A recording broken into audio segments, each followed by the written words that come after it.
பட்சமாக கேட்டுக்கொள்ளப்படுகிறது.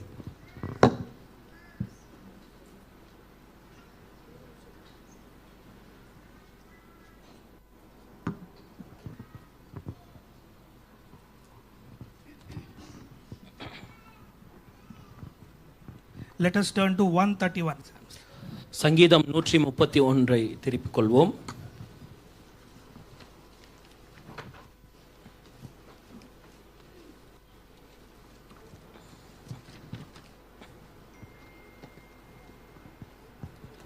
O Lord, my heart is not lifted up, my eyes are not raised too high. I do not occupy myself with things too great and too marvelous for me. தாயின் பால் மறந்த குழந்தையைப் போல நான் என் ஆத்துமாவை அடக்கி அமர பண்ணினேன். என் ஆத்துமா பால் மறந்த குழந்தையைப் போல இருக்கிறது. O Israel, hope in the Lord from this time forth and forevermore. Praise be to the name of the Lord. கர்த்தருடைய நாமத்துக்கு மகிமை உண்டாவதாக. Glory be to the name of the Lord. அவருடைய நாமத்துக்கு மட்டுமே மகிமை உண்டாகட்டும். There is power in the name of the Lord. அவருடைய நாமத்தில் ஒரு வல்லமை உண்டு. There is power in the word of the Lord. அவர் நாமத்தில் வருகிற அந்த வார்த்தையிலே ஒரு வல்லமை உண்டு. There is hope in the name of the Lord. அவருடைய நாமத்தில் ஒரு நம்பிக்கை இருக்கிறது. There is hope in the word of the Lord. அவருடைய நாமத்தின் நிமித்தம் வருகிற அந்த வார்த்தையில் ஒரு நம்பிக்கை இருக்கிறது. How many believe this? எத்தனை பேர் இதை நம்புகிறீர்கள்? Let's shout hallelujah and praise the Lord. சத்தமாக ஹalleluya என்று சொல்லுவோம். King David in 131 Psalms, தாவீது ராஜா 131ஆம் சங்கீதத்தில் he is sharing his secret of success. இந்த ரகசியத்தின் சக்சஸ், அதாவது ஒரு வெற்றியை அவர் நமக்கு அறிவிக்கிறார். Let us exercise this இதை நாம் அப்படியாக பயிற்சிப்போம் and take this success into our life. அது நிமித்தம் வருகிற அந்த வெற்றியை நாம் நம் வாழ்வில் எடுத்துக்கொள்வோம். 131:1 speaks about 131:1 வசனம் சொல்கிறது, it is covered under the umbrella called proud. அது ஒரு செட்டைன் என்கின்ற ஒரு பெருமையில் அது அப்படியாக மூடப்பட்டு இருக்கிறது. Second word speaks about இரண்டாவது வசனம் dependency and humility. நாம் அப்படியாக ஒரு dependency ஒரு விதத்தை சார்ந்தும் அப்படியாக மனிதாபிமானத்தை அப்படியாக எடுத்துக்கொண்டு காண்கிறது. Third word speaks about மூன்றாவது வசனம் let Israel hope in the Lord. இஸ்ரவேல் தேவன் நிமித்தமாக அப்படியாக இருக்கும்படி காணப்படுகிறது. There are 3 groups in the children of God. இந்த தேவனுடைய பிள்ளைகளை பார்க்கும்போது 3 விதமான கூட்டத்தை நாம் பார்க்கிறோம். First group, முதலாவது கூட்டம், the 100% their hope is only in men. அப்படியாக 100% அப்படியாக மனிதனிடத்தில் மட்டுமே அப்படியாக நம்பிக்கையா இருக்கிற ஒரு கூட்டம். Not even a single time in their life they will have hope in the Lord. ஒரு வருஷம் மாத்திரம் அவர்கள் தேவனிடத்தில் நம்பிக்கை இல்லாதவர்களாக காணப்படுகிற ஒரு கூட்டம். What is hope actually? அப்படியாக நம்பிக்கை என்றால் என்ன? Expecting something good to happen when you are in need of help. நமக்கு ஏதோ ஒரு தேவை இருக்கும்போது நன்மையான காரியங்கள் நடக்கும் என்று காத்திருப்பது தான் நம்பிக்கையாகும். Second group, இரண்டாவது கூட்டம், we can divide it into 2 subgroups in that. அந்த இரண்டாவது கூட்டத்தை மறுபடியும் இரண்டாக நாம் பிரிக்க முடியும். First group, முதலாவது, in second group, first subgroup. இரண்டாவது கூட்டத்தில் அப்படி சிறிதாக இன்னொரு கூட்டத்தை நாம் பார்க்கிறோம். They will have hope in men as well as God. இந்த கூட்டத்தை பார்க்கும்போது இவர்களுக்கு மனிதரிடத்திலும் தேவனிடத்திலும் நம்பிக்கையாக உள்ளவர்களாக காணப்படுவார்கள். First they will have hope in men. முதலாவது, அவர்கள் மனிதரிடத்தில் நம்பிக்கையாக இருப்பார்கள். If everything goes away, எல்லாம் அவரை விட்டு கடந்து செல்லும் பொழுது they will hope in the Lord. அவர்கள் தேவனிடத்தில் நம்பிக்கையாக காணப்படுவார்கள். Second subgroup, இரண்டாவது சிறு கூட்டத்தை பார்க்கும்போது they will hope in the Lord. அவர்கள் தேவனிடத்தில் நம்பிக்கையாக இருப்பார்கள். When no answer comes from the Lord, அப்படியாக தேவனிடத்திலிருந்து ஒரு உத்தரவு வரவில்லை என்றால் stand by mode to men again. அவர்கள் அப்படியாக முழுமையாக மனிதரிடத்தில் அப்படியாக நம்பிக்கையாக இருக்கிறவர்களாக காணப்படுவார்கள். There is third group. இங்க பார்க்கும்போது மூன்றாவது இன்னொரு கூட்டத்தையும் நாம் பார்க்கிறோம். 100% hope in the name of the Lord. 100% தேவனிடத்தில் மட்டுமே நம்பிக்கையா இருக்கிற ஒரு கூட்டம். Like Shadrach, Meshach and Abednego, அப்படியாக ஆத்ராக் ஷேராக் அபித்நேகோ பார்க்கும் பொழுது whether my Lord will help me or not, I will never listen to the king. தேவன் எனக்கு ஒத்தாசை செய்தாலும் செய்யாவிட்டாலும் அப்படியாக அந்த ராஜாவோட வார்த்தைக்கு நான் கீழ்ப்படிய மாட்டேன் என்று சொல்கிறது. That is the 100% hope in the Lord. அதுதான் 100% தேவனிடத்தில் நம்பிக்கையா இருப்பது. Why we should hope in the name of the Lord? ஏன் நாம் தேவனுடைய நாமத்தின் நிமித்தம் நம்பிக்கையாக காணப்பட வேண்டும்? You will be strengthened. நாம் அப்படியாக ஒரு பலவான்களாக காணப்படுவோம். You will be blessed with double portion. நீங்கள் இரட்டிப்பான நன்மை நிமித்தமாக ஆசீர்வதிக்கப்படுவீர்கள். He will take pleasure in you. அவர் உங்கள் நிமித்தம் அவர் அப்படியாக ஒரு சந்தோஷத்தை படுகிறார். His eyes will be always on you only. அவருடைய கண்கள் எப்பொழுதும் உங்களை நோக்கியே இருக்கும்.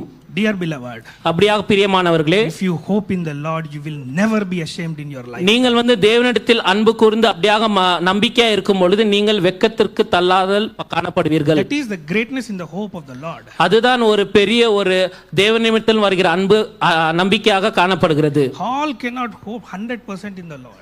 எல்லாரும் தேவனிடத்தில் 100% நம்பிக்கை இருப்பவர்களாக காணப்பட முடியாது. Who can hope in the Lord? யார் தேவனிடத்தில் நம்பிக்கையா இருக்க முடியும்? That you can see in second verse. அத நீங்கள் இரண்டாவது வசனத்தில் பார்க்க முடியும். You should have a weaned soul. நீங்க அப்படியாக தாயின் பால் மறந்த பிள்ளைகள் போல அந்த ஏக்கத்தோடு நீங்கள் காணப்பட வேண்டும். Just imagine a weaned child. நீங்க அப்படியாக ஒரு சிந்தனையில சிந்தித்துக் கொள்ளுங்கள். அப்படியாக தாயின் பால் மறந்த பிள்ளையை போல. What that means actually? அப்படி என்றால் என்ன? A baby will be weaned at 6 months of age. அப்படியாக ஒரு 6 மாதங்கள் கழித்து தாயின் பாலை அப்படியாக கொடுக்க முயலாத அளவுக்கு அந்த பிள்ளை தள்ளப்படும். Later the baby will be fed with the solid foods. ஏனென்றால் அதற்கு பிறகு அப்படியாக ஃபார்முலா என்கின்ற அநேக ஊட்டச்சத்துக்கள் தரப்படும். What will be the soul of that baby? அந்த குழந்தையின் மனநிலைமையும் அதோட ஆத்மா எப்படியாக சிந்திக்கும்? It will only cry to the mother. அப்படியாக அந்த ஆத்மா அந்த சிந்தனை பிள்ளைகளோட சிந்தனை தாயை நோக்கி கதறுகிறது, அழுகிறது. Any problem arises to that baby, எந்த பிரச்சனை அந்த குழந்தைக்கு ஏற்படுமானால் it will never have any mind to go to the other mother. அதுக்கு அந்த குழந்தைக்கு வேறொரு தாயினிடத்தில் போய் சொல்ல முடியும் என்று அதுக்கு சிந்தனை வராது. It will do only one thing. அது ஒரே ஒரு காரியத்தை மட்டுமே செய்யும். It will cry. அது அழும்.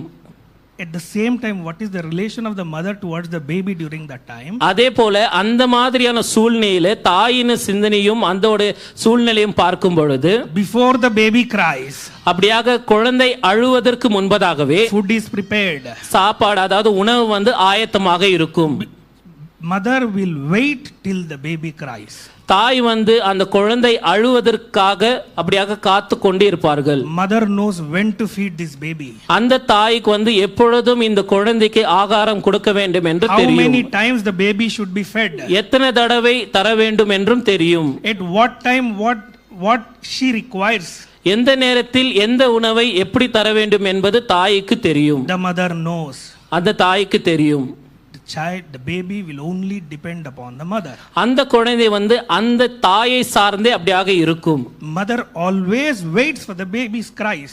அப்படியாக அந்த தாயை பார்க்கும் பொழுது இந்த குழந்தை எப்பொழுது அழும் என்று அப்படியாக அவர்கள் ஆயத்தமாக இருப்பார்கள். To supply all its needs. அப்படியாக அந்த தேவைகளை எல்லாம் கொடுப்பதற்காக அவர்கள் காத்து கொண்டிருப்பார்கள். Dear beloved, அப்படியாக பிரியமானவர்களே, the mother may forget the suckling child, but I will never forget and leave you. அப்படியாக தாய் தன் பிள்ளையை மறந்தாலும் நான் உன்னை மறக்க மாட்டேன் என்று சொன்ன ஆண்டவர். You are engraved in my palms. நீங்கள் என் உள்ளங்கைகளில் நான் வரைந்திருக்கிறேன் என்று சொன்னார். Nobody can pluck out from my hand. என் கைகளிலிருந்து யாரும் அதை கிறுக்கி போட முடியாது. If your hair should fall on the ground, it should take the knowledge of the Lord. அப்படியாக உங்கள் தலையில் இருக்கிற முடி கீழே விழ வேண்டும் என்றால் தேவனுடைய அந்த ஞானத்தை அவர்களுக்காக அப்படியாக தொட வேண்டுமாக காணப்படுகிறது. You are more valuable in the sight of the living God. நீங்கள் மிகவும் அப்படியாக வல்லமை உள்ளவராக காணப்பட வேண்டும். God will never leave you nor forsake you. கர்த்தர் உங்களை விட்டு விடுவதும் இல்லை விலகுவதும் இல்லை. Let Israel hope in the Lord. அப்படியாக இஸ்ரவேல் தேவன் நிமித்தமாக நம்பிக்கையாக காணப்படட்டும். There is strength in his name. அவருடைய நாமத்தில் ஒரு வல்லமை உண்டு. Let's go to the first verse. அப்படியாக முதலாவது வசனத்தை பார்ப்போம். Dear beloved, this is a very dangerous verse. இது வந்து ரொம்ப எச்சரிக்கையான ஒரு வசனமாக இருக்குது. All these 4 characters should not found in any believer. இந்த 4 குணாதிசயம் வந்து எந்த ஒரு விசுவாசி நிமித்தத்திலும் காணப்பட வேண்டாம். It is covered under the umbrella called proud.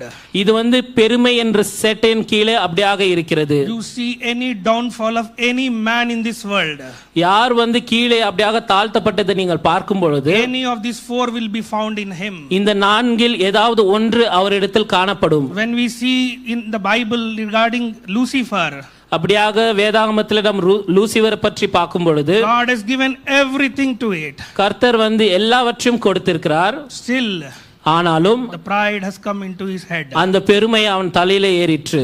I will ascend into heaven. அப்படியாக பரலோகத்திலிருந்து அவனை கீழே போடுவேன். I will exalt my throne. அப்படியாக அந்த சிங்காசனத்திலிருந்து அவனை தூக்கி போட்டு I will sit in the congregation.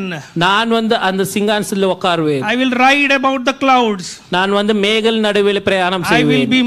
will be like most high God. நான் வந்து எல்லா தேவர்கள் காட்டிலும் பெரியவனாக காணப்படுவேன். How terrible state is this. எத்தனை ஒரு எச்சரிக்கையான விஷயம் இதெல்லாம். When this pride comes to your heart, இப்படிப்பட்ட ஒரு பெருமை உங்கள் இருதயத்தில் வரும்பொழுது you will go away from the presence of the Lord. தேவனுடைய பிரசன்னத்தில் இருந்து நீங்கள் அப்படியாக தூரம் செல்கிறீர்கள். The rebellious spirit will enter into you. அப்படியாக அசுத்தாவின் கிரியை உங்களை மேற்கொள்ளும். You will never come to the presence of the Lord. நீங்கள் வந்து தேவனுடைய பிரசன்னத்துக்கு வர முடியாது. If you come to the presence of the Lord, you will not worship. நீங்கள் அப்படியாக தேவ சமூகத்துக்கு வந்தாலும் நீங்க ஆராதிக்க இயலாது. No prayer will be found in your life. உங்கள் ஜீவியத்தில் வந்து ஜெபம் காணப்படாது. No praises will be found in your life. உங்கள் ஜீவியத்தில் வந்து துதி ஆராதனை காணப்பட முடியாது. No word of God in your life. உங்கள் வாழ்வில் வந்து தேவ வசனம் வந்து காணப்பட முடியாது. What terrible state, dear beloved. எத்தனை ஒரு எச்சரிக்கையாகவும் ஒரு சாபமான விஷயமாக இருக்கிறது. It should not come to your head. உங்களுடைய தலைக்கு இது வர முடியாது. See about King Nebuchadnezzar. இங்க வந்து ராஜா நேபுகாத்நேச்சரை பாருங்க. I have built this great kingdom. இந்த பெரிய ஒரு ராஜாங்கத்தை நான் அப்படியாக அரசாண்டு கொண்டிருக்கிறேன். I'll show my great name. என்னுடைய பெரிய நாமத்தை நான் அப்படியாக காண்பிப்பேன். Immediately the voice of the Lord came. உடனடியாக தேவனுடைய சத்தம் அங்கே வந்தது. The power was taken from him. அவனோட வல்லமை எல்லாமே எடுக்கப்பட்டது. The fallen state. It is a fallen state. அப்படியாக தாழ்த்தப்பட்ட ஒரு நிலைமை அங்கே. God resisted the proud. அப்படியாக தேவன் வந்து அந்த பெருமையை வந்து தூக்கி போட்டார். He will give grace to the humble. அப்படியாக தேவன் வந்து தாழ்மை உள்ளவருக்கு கிருபை பாராட்டுகிறார். Pride is hate. பெருமை வந்து அவருக்கு விரோதமாக காணப்படுகிறது. It is sin before God. அவருக்கு முன்பதாக அது பாவமாக காணப்படுகிறது. When you read Romans 12 chapter 3 to 19, நீங்க வந்து 12வது ரோமன் படிக்கும்போது and James 2nd chapter, second chapter, James 2வது அதிகாரத்தை you will பார்க்கும்போது understand all the summary of these 4 characters in that. நீங்க இது குறித்தான எல்லா விஷயங்களும் நீங்கள் அங்கே அறிந்து கொள்ள முடியும். But I will only meditate only single character in that. ஆனா நான் இங்கே வந்து ஒரு விஷயம் மாத்திரம் அந்த குணாதிசயம் மற்றும் நான் பேச விரும்புகிறேன். The proud look. அப்படியாக இந்த பெருமையின் தோற்றம். What does it signify? அது என்ன நமக்கு குறிக்கிறது? Your mind, the state of your mind. உங்களுடைய சிந்தனையை பற்றி குறிக்கிறது. You may be coming to the church. நீங்கள் வந்து ஆலயத்துக்கு வரலாம். If you show this differentiation, இந்த குணாதிசயத்தின் வேற்றுமையை நீங்கள் காணப்படும்போது you may be fairly colored. நீங்க வந்து அப்படியாக வெண் தோற்றத்தோடு காணப்படலாம். If you look down the dark people, அப்படியாக நீங்கள் வந்து கருப்பாக இருக்கிறவர்களை நோக்கி பார்க்கும் பொழுது you may be rich. நீங்கள் வந்து பணக்காரர்களாக இருக்கலாம். You may be so beautiful. நீங்க வந்து ரொம்ப அழகாகவும் இருக்கலாம். You may with great talents in you. உங்களுக்கு வந்து अनेक தாளந்து காணப்படலாம். You may have so much gifts in you. உங்களிடத்தில் வந்து अनेक gifts in you. Gift. अनेक வந்து தாளந்துகள் காணப்படலாம்.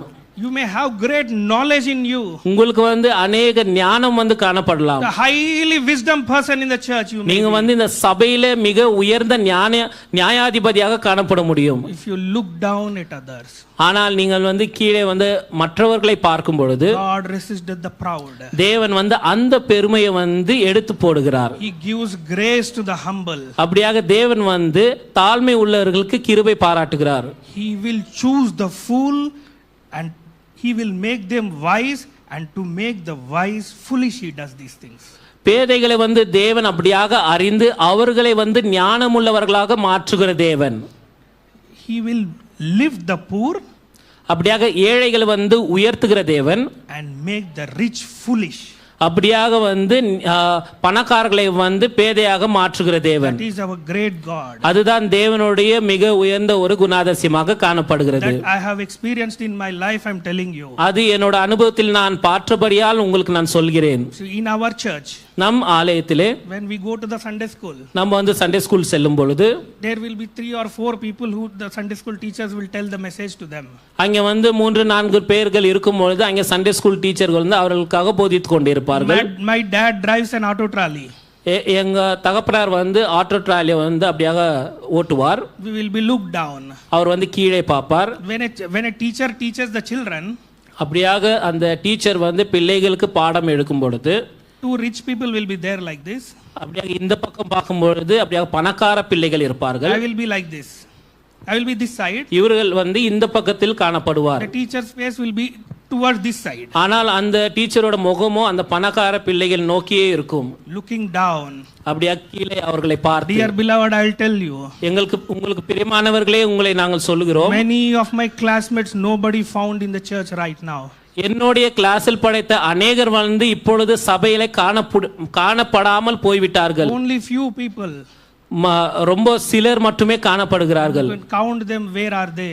அவர்களை வந்து அப்படியாக கைவிட்டு என்ன முடியும் எங்கே இருக்கிறார்கள் என்று. Never look down any man in the presence of the Lord. அப்படியாக தேவ சமூகத்துல வந்து யாரையும் நாம் தாழ்த்தி அப்படியாக பார்க்க வேண்டாம். Treat others more than you. உங்களை விடவும் அதிகமாக அவர்களை நீங்கள் அப்படியாக பார்க்கும்படி. Treat others more, honor more than you. நீங்கள் அப்படியாக பிறரை வந்து மிகவும் அதிகமாக கௌரவப்படுத்தி. You never know who will become what. உங்களுக்கு தெரியாது யார் எப்பொழுது எப்படி ஆவார்கள் என்று. Let us have a heart like David. தாவீதை போல ஒரு இருதயம் உள்ளவனாக நாம் காணப்படுவோம். He is a great warrior. அவர் வந்து மிக ஒரு வீரராக இருந்தார். He is a great musician. அவர் ஒரு சிறந்த இசையமைப்பாளராக இருந்தார். Man of valor. அப்படியாக ஒரு man of valor, ஒரு தைரியத்தின் ஒரு பயமற்றவனாக காணப்பட்டார். a great king. அப்படியாக ஒரு பெரிய ராஜாவாக இருந்தார். Dear beloved, what is his heart? பிரியமானவர்களே, அவர் இதயம் எப்படிப்பட்டதாக இருந்தது? A weaned soul. அப்படியாக எதையோ நோக்கி அப்படியாக இழுக்கிற ஒரு இதயமாக இருந்தது. Always dependence upon the Lord. எப்பொழுதும் தேவனை சார்ந்தே இருக்கிற ஒரு இதயம். Always hope in the most high. எப்பொழுதும் அப்படியாக ஒத்தாசை நோக்கிய அவரோட நம்பிக்கை இருந்தது. At last, dear beloved, கடைசியாக பிரியமானவர்களே, see our Lord Jesus Christ. நம் தேவனுடைய இயேசு கிறிஸ்துவை பாருங்கள். Equal with God. அப்படியாக equal with God. அப்படியாக ஒரு நேர்மையற்ற ஒரு தேவன். Yet in humility he has taken the form of a servant and he served the people on this world. அவர் மனிதனாக உருமாறும் பொழுது ஒரு ஊழியக்காரனை போல உருமாறி அப்படியாக இந்த ராஜ்யத்தை பிடித்துக் கொண்டவர். Still he is serving whole you and me. இப்பொழுதும் உங்களுக்காகவும் எங்களுக்காகவும் அவர் ஊழிய செய்வராக காணப்படுகிறார். What are we, beloved? எப்படியாக நம்ம இருக்கிறோம் பிரியமானவர்களே? What we have today. நாம் என்ன வைத்திருக்கிறோம் இன்றைய நாளிலே? If you are beautiful, if you are rich, if you are knowledgeable, use it for the glory of the Lord. நீங்கள் அழகாவும் பணக்காரரும் அப்படியாக இருந்தால் தேவனுடைய நாமம் மகிமைக்காக இருங்கள். Don't use against any man. அப்படியாக மனிதருக்கு விரோதமாக காணப்படாமல் use it for the glory of God. தேவனுடைய நாமம் மகிமைக்காகவே அது அப்படியாக பிரயோஜனம் பண்ணுங்கள். You will become the heart of the Lord. நீங்கள் வந்து தேவனுடைய இருதயத்தை போல காணப்படுவீர்கள். Is any greatness in this world than to become the heart of the Lord? தேவனுடைய இருதயத்தை காட்டிலும் இந்த உலகத்தில் அப்படியாக மேன்மையானது ஏதாவது உண்டோ? Let us learn from these psalms and exercise this type of heart. அப்படியாக இந்த சங்கீதத்தை நாம் தியானித்து அதன் நிமித்தம் பயிற்சி கொண்டு நாம் நடப்போம். Let Israel hope in the Lord forevermore. அப்படியாக எப்பொழுதும் இஸ்ரேல் வந்து தேவன் நிமித்தமாக நம்பிக்கையாக காணப்படட்டும். May God bless us all. கர்த்தர் உங்கள் அனைவரும் ஆசீர்வதிப்பாராக.